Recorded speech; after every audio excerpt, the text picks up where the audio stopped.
All right. Now, I got to admit, I feel just a little bit naked here. Like, I don't really know fully what to do with myself because the Bears are on a bye this week. And as much on the one hand as that's great, I don't have to bother with watching that boring-ass brand of losing football for at least one weekend of the season. The reality is it leaves a little bit of a gaping void because I don't really feel right. Like, there's usually a rhythm to this. Like, usually Friday morning or Friday afternoon, I put up the weekly preview for the game to come, and then the picks video comes later, and then the recap of the Bears' eventual loss on Sunday or Monday, whenever. So I feel a little off here, but at least doing the weekly pick videos can help things feel a little bit more normal. And last week's performance for Week 10 was kind of normal for me, the way this season is going. Straight up picking winners, 10-4, solid. Not superstar stuff, but certainly not scrub end of the bench type of thing. And 8-6 against the spread. Again, not superstar stuff, but depending on some of the games, you're probably gonna make some money going with at least some of my picks. So for this season, it's been pretty good from a pick standpoint. I gotta confess. I think it's the best one that I've had so far since doing YouTube for years now. 103-44 picking straight up winners, and 82-66 against the spread. So doing pretty well. Hoping to continue. I'd like to do a little bit better against the spread, because you could argue anybody could pick straight up winners, although sometimes that could be challenging too. So with that, let me go ahead and give you my picks for Week 11 of this 2020 NFL season. You had the Thursday night matchup of Arizona and Seattle, and it was very tempting to take the Cardinals plus the 3, I've got to confess, because the Cardinals had already beaten them early on in the year on Monday night. The Cardinals coming in here, the Seahawks defense can't really stop anybody. I'm thinking, hey, this should be a really close, interesting game in prime time because it does involve the Seahawks, and they tend to always play some type of interesting, compelling game with some type of crazy, wild finish at the end. And maybe the Cardinals will win by a point or two on a late field goal. So I was thinking about it significantly, but ultimately went with the Seahawks minus the 3. I said, I think they'll do all right on Thursday night, and they did. Seahawks won 28-21. So, hey, starting off the week 1-0 in both categories. Feel kind of good about that. Let's see how the rest of this week shall play out. So looking at the early slate of Sunday games, you've got the Eagles traveling to Cleveland to take on the Browns. I got to confess, it feels weird calling the Browns a safe bet, which is probably me just putting the Jeff jinx on them because I miss them being the skid marks. But I like Cleveland in this matchup. I'm going to take the Browns minus the 3. You've got Atlanta traveling to New Orleans to take on the Saints. And with Breeze out for a few weeks, the freaking Saints and Sean Payton have turned to Taysom Hill to be their starting quarterback. Instead of Jameis Winston, they went to Taysom Hill.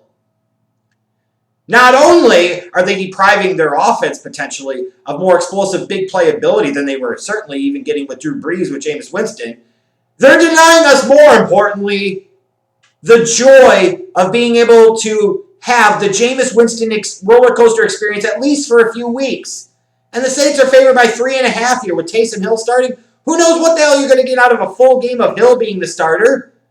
For that reason alone, I want to punish that team. I'm picking the Atlanta Falcons to win in an upset plus the 3.5. I mean, it stands to reason that Matt Ryan versus Taysom Hill in a quarterback matchup, it's an advantage to the Falcons and a sizable one at that. So yes, I like Atlanta in this divisional matchup to pull off the upset. The Saints should be punished for this transgression. It's horrible. Horrible, I tell you. Joe Burrow and the Bengals travel to Washington to take on Alex Smith and the football team. It still sounds so weird to say and avoid calling them their old name.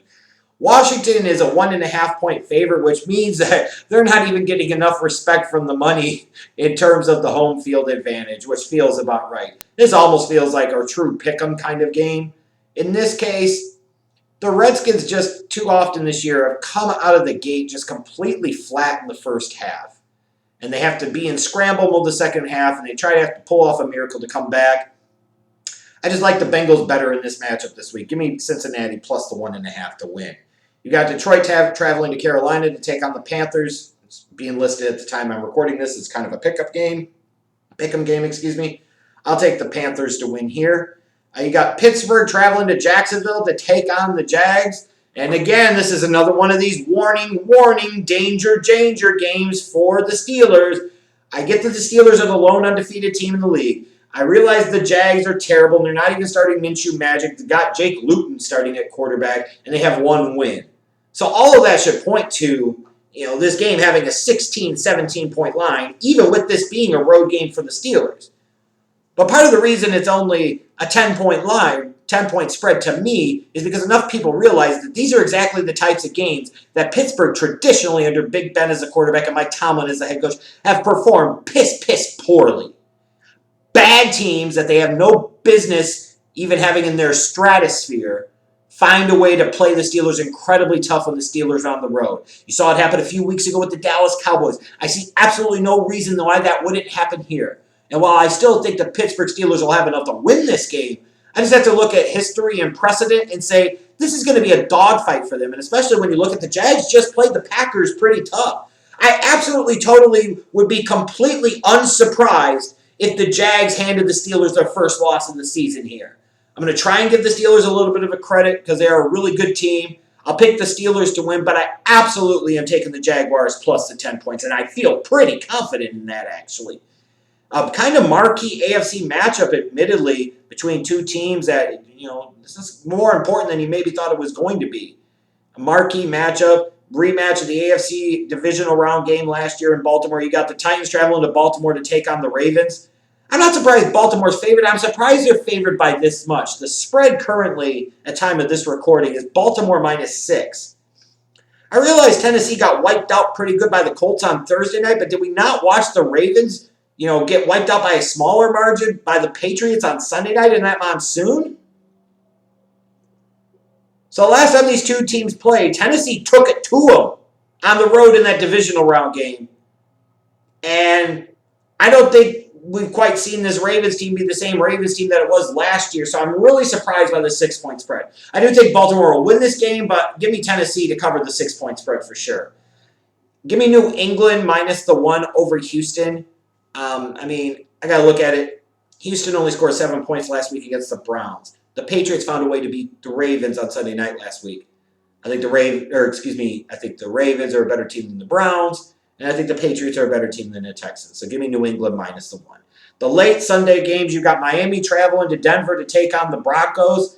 It's time to see if Tua time is going to put a lock on Drew Lock and the Denver Broncos. I like Miami -4 here. Dolphins are hot right now, 6-3, winners of 3 in a row. They got something good going on under Brian Flores there in South Beach. You got the Jets traveling to Los Angeles to take on the Chargers. It's a shame it won't be Sam Darnold versus Justin Herbert, but instead you're going to get Elite Joe. Oh, God. I got to say that if you're a Jets fan, though, if you have your heart set on Trevor Lawrence and you want that #1 overall pick, if you end up getting that #1 overall pick because Joe Flacco started the majority of your games this season, you should probably erect a statue to him and call him elite because he was an elite tank job for you guys. It's like he was a hired mercenary for you. In that case, though, I like the Chargers to win this game, but the 9-point spread does feel slightly generous. Even though the Jets absolutely suck and Gase is a tool and a jag bag and everything else, I like the Jets for some reason to cover the 9-point spread. You've got the Packers traveling to Indianapolis to take on the Colts, maybe one last matchup in their career between Aaron Rodgers and Phillip Rivers. I like the Colts here in this matchup. Give me the Colts -2. The Colts did just beat up the Titans pretty good, where the Packers struggled against the Jags. That's kind of what I'm going off of. And then the featured late Sunday afternoon game. The Cowboys, coming off a bye, traveled to Minnesota to take on the Vikings. Fresh off of their Monday night win over the Bears. Kirk Cousins broke the curse of Monday night. I like the Vikings to win here in this game. I do. But again, I look at this spread. It seems a little big, even though the Cowboys absolutely suck. So give me the Cowboys to cover +7. The Sunday night matchup, I'm hoping will be a good one. You got the Chiefs seeking out revenge. Going to Las Vegas to take on the Raiders. A few weeks ago, the Raiders took it to the Chiefs pretty well. And I expect this to be a close matchup.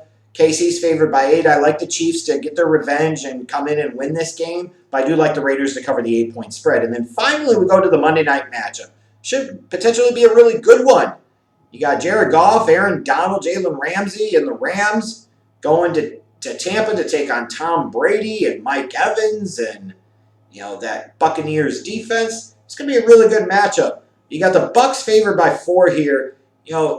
I'd feel much more confident in this pick if the Bucs, were playing consistently really, really good football. Like, they struggle against the Bears, and then they play well. And then they really lay an egg against the Saints, but then they come out last week, and they just absolutely obliterate the Panthers. So I don't know what the hell to make out of them. That case, though, Monday night at home, I like the Bucs here, so give me the Bucs minus the 4. So those are my picks for this week. As always, you're welcome to call against me in the comments section. Tell me how crappy my picks are and how you are superior. I guess we'll see what happens in a couple of days, huh? Later.